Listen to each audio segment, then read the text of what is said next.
하나님의 말씀 출애굽기 23장 14절에서 17절의 말씀입니다. 너는 매년 3번 내게 절기를 지킬지니라. 너는 무교봉의 절기를 지키라. 내가 네게 명령한 대로 아비볼에 정한 때에 이래 동안 무교병을 먹을지니 이는 그 달에 내가 애굽에서 나왔습니다.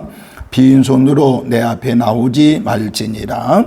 맥추절을 지키라. 이는 네가 수고하여 밭에 뿌린 것의 첫 열매를 거둠이니라. 수장절을 지키라. 이는 네가 수고하여 이룬 것을 연말에 밭에서부터 거두어 저장함이니라.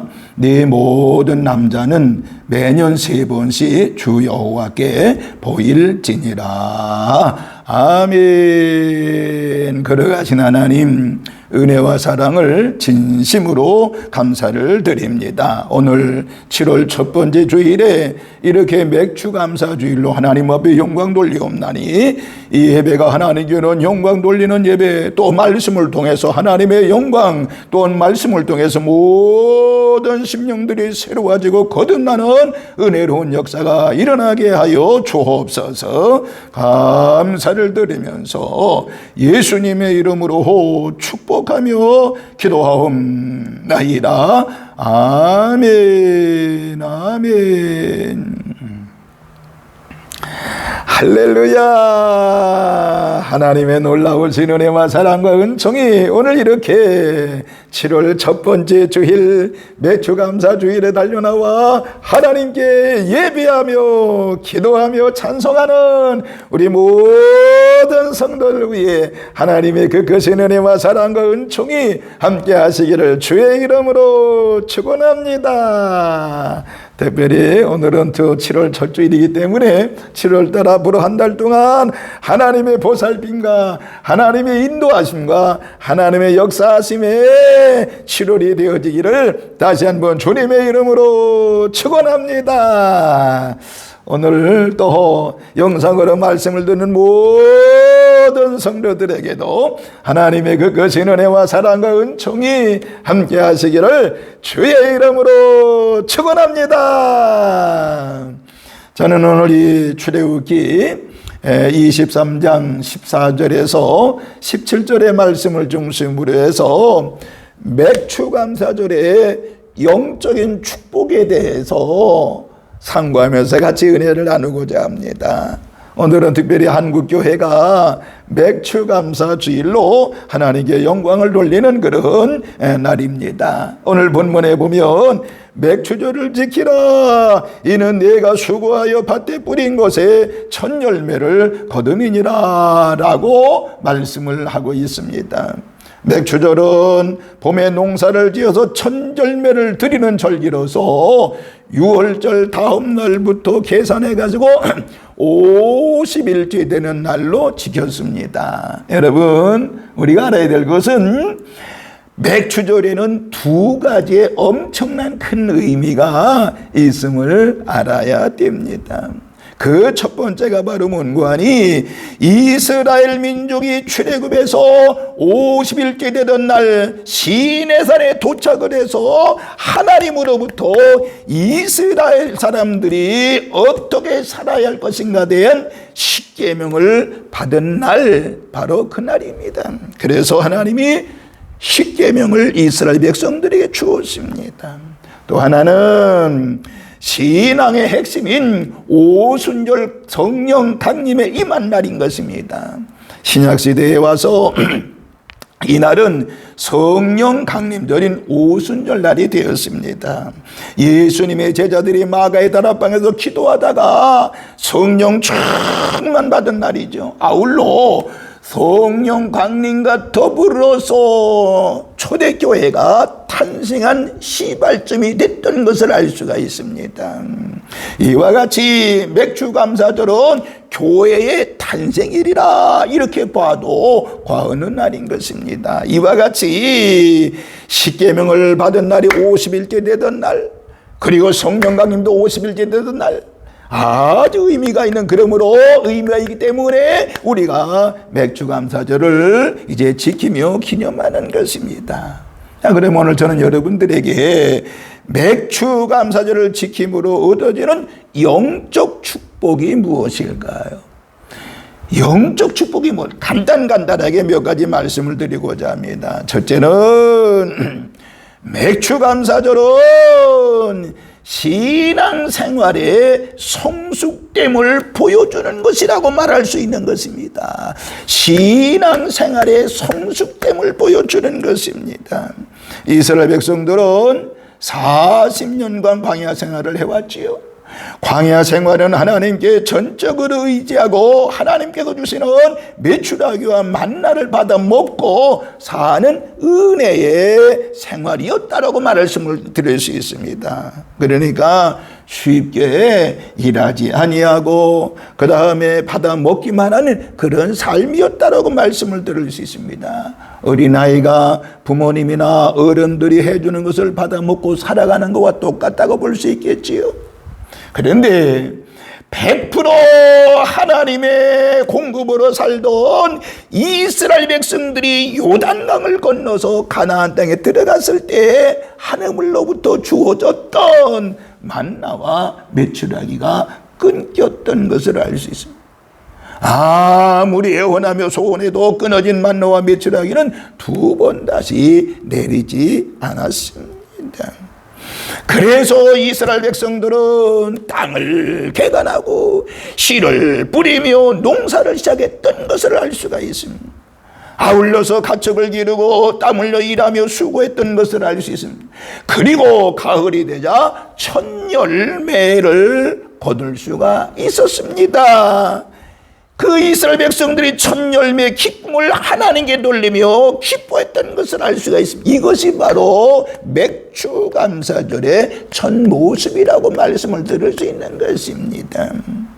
이스라엘 백성들이 지금까지는 하나님께 받아만 먹고 그러면서 감사할 줄 모르는 초보적인 신앙이었습니다만은 맥주절을 통해서 노력해서 거둔 수확을 가지고 하나님께 감사할 줄 아는 신앙의 성숙을 보여줬다라고 하는 것입니다. 그렇기 때문에 감사하는 생활을 통해서 신앙은 새롭게 성숙되는 것을 우리가 하나님께 보여줘야 될 줄로 믿습니다. 어쨌든 간에 맥주 감사절을 통해서 이스라엘 백성들의 성숙된 신앙의 모습을 하나님께 보여줬다라고 하는 것입니다.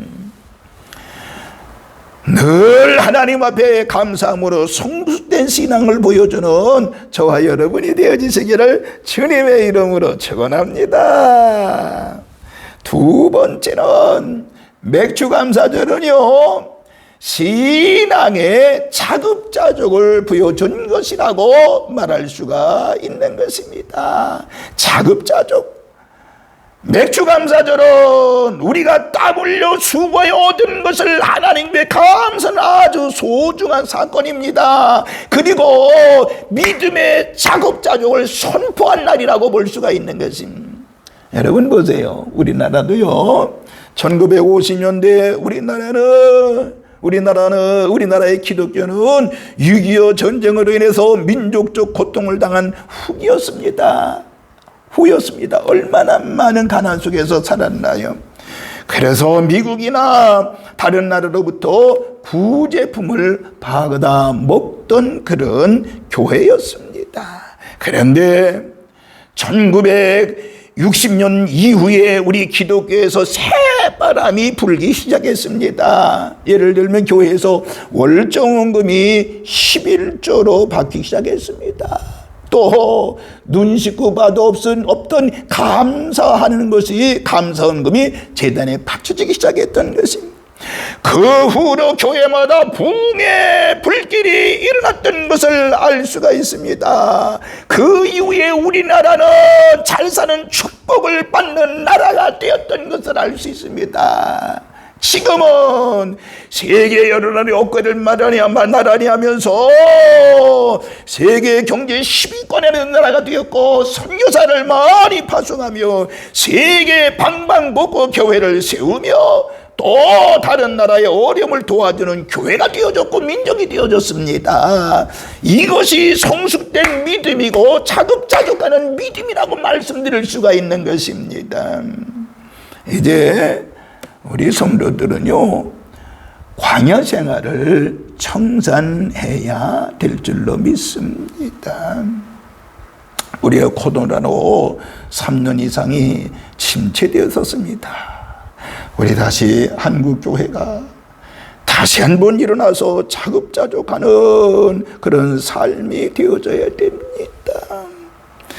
하나님을 의지하며 살던 생활이 자급자족한 생활로 변화되어져야 되는 것입니다. 하나님께 달라고 조르기만 하던 믿음이 이제는 하나님 앞에 드리며 감사하는 믿음으로 바뀌어지는 신앙이 되어져야 되는 것입니다. 그러므로 신앙은 반드시 자급자족이 이루어져야 된다라고 하는 것입니다. 이 맥주감사절은 신앙의 자급자족을 보여주는 것이라고 볼 수 있는데, 우리 모두 하나님께 감사하며 사는 우리 산돌의 모든 식구들 되시기를 주님의 이름으로 축원합니다. 세 번째는 추수감사절은 하나님만 말씀을 지키는지 안 지키는지를 시험하는 것이라고 볼 수 있습니다. 하나님은 광야에서 이스라엘 민족에게 율법을 주셨습니다. 하나님의 말씀과 계명은 듣기만 하라고 주신 것이 아닙니다. 듣고 행하라고 주신 것입니다. 그래서 신명기 28장 1절에 내가 내 하나님 여호와의 말씀을 삼가 듣고 내가 오늘날 네게 명하는 그 모든 명령을 지켜 행하면 내 하나님 여호와께서 너를 세계 모든 민족 위에 뛰어나게 하실 것이라고 말씀을 하고 있습니다. 그러므로 맥주절을 지키라고 한 것은 하나님의 말씀을 지키는지 안 지키는지, 순종하는지 안 순종하는지를 시험하는 하나님의 시금석이라고 볼 수 있는 것입니다. 우리들의 신앙이 성장하면 하나님께서 시험하시는 것을 알 수 있죠. 신앙이 어린 사람에게는 시험이 없지만은 시험이 크면, 신앙이 크면 클수록 시험이 따르고 시련과 모험이 따르게 되는 것입니다. 그러나 이 시험을 이기면 더 큰 시험이 오며 신앙과 인격이 놀랄 만큼 성장을 하게 되는 줄로 믿으시길 바라며, 맥주감사절은 이와 같이 하나님의 말씀을 지키는지 안 지키는지 시험하는 것이, 하나님은 반드시 우리를 시험하게 되어 있는 것이. 마지막 네 번째, 맥주감사절은 하나님이 축복하시기 위한 권고라고 하는 사실을 우리는 믿어서야 되는 것입니다. 하나님이 우리를 축복하시기 위한 권고의 사항인 것입니다. 여러분, 잠언 3장 9절에서 10절에 보면 내 재물과 내 소산물의 처음 익은 열매로 여호와를 공경하리라. 그리하며 내 창고가 가득히 차고 내 즙들에 새 포도즙이 넘치리라 라고 말씀을 하고 있습니다. 맥주감사절을 지키는 성도에게 주시는 축복에 대해서 창고가 가득히 찬다라고 말씀을 하고 있습니다. 여러분, 무슨 창고가 차는 것일까요? 내 육의 창고가 가득 차게 되는 것입니다. 심령의 창고가 가득히 차게 되는 것입니다. 영의 창고가 가득히 차게 되는 것입니다. 하늘나라의 창고에 가득 채워지게 되는 것입니다. 하나님은 드리는 자를 축복해 주시잖아요. 하나님은 축복하시기 전에 반드시 먼저 나에게 드리라고 말씀하고 있는 것입니다. 나에게 드려라, 나에게. 오늘은 맥주절을 지키면 드리라고 말씀하고 있습니다. 하나님께서 받기만 하는 이스라엘 백성들에게 드리라고 한 것은 바로 왜 그러느냐? 하나님께서 이스라엘 백성들을 축복하시고 더 좋은 것으로 풍성케 하시기 위해서 여러분들 드리라고 했던 것입니다. 여러분, 하나님은 없어서 우리 인간들에게 드리라고 한 것은 절대적으로 아닌 것입니다. 누가복음 6장 38절에 주라 그리하면 너희에게 줄 것이니 곧 후이 되어 누르고 흔들어 넘치도록 하여 너희에게 안겨주리라, 이렇게 말씀하고 있습니다. 그러므로 하나님이 드리라고 한 것은 우리 모두에게 하나님의 놀라운 사랑과 은혜와 축복을 주시기 위해서 드리라고 한 것을 기억하시면서 오늘 이 맥주감사절을 지킨 우리 모든 성도들에게 하나님의 놀라우신 사랑과 은총이 넘칠 줄로 믿으면서 이 맥주감사절은 신앙의 성숙됨을 보여주는 절기인 것입니다. 맥주감사절기는 바로 뭐라고요? 신앙의 자급자족을 하나님께 보여주는 것입니다. 맥주감사절은요, 하나님이 절기 말씀을 지키는지 안 지키는지 보는 이제 시험인 것입니다. 맥주감사절은 하나님이 우리에게 축복하시기 위한 공고인 것을 기억하시면서 우리 모두 하나님의 명령 따라 살아서 우리 모두에게 주시는 하나님의 은혜, 하나님의 사랑을 체험하고 받는 우리 산돌의 모든 식구들 되시기를 주님의 이름으로 축원합니다. 할렐루야. 걸어가신 하나님, 은혜와 사랑을 진심으로 감사를 드립니다. 오늘 이 시간 우리 모두에게 성령으로 충만하게 하여 주시옵시고 은혜 충만, 말씀 충만, 권능 충만하게 하여 주셔서 마지막 때 하나님의 은혜 가운데 거하고 사는 저희들이 되도록 은총과 권능으로 함께하여 주시옵소서. 특별히 하나님 우리 모든 성도들 늘 범사에 감사하며 하나님께 영광 찬송 올려드리는 우리 성도들이 되어지게 하여 주시옵시며 오늘 이 맥주감사절을 지키는 우리 모든 성도들에게 항상 기쁨과 감사가 넘쳐지는 삶이 되어지게 하여 주옵소서. 맥주감사절뿐만 아니라 주일뿐만 아니라 7월 한 달 또 이제 하반기가 시기되는데 이 하반기에 하나님의 놀라운 은혜와 축복 가운데 거하는 우리 산들의 모든 식구들 되어지게 하여 주옵소서. 감사를 드리면서 우리를 죄악 가운데서 구원하신 예수님의 이름으로 축복하며 기도하옵나이다. 아멘.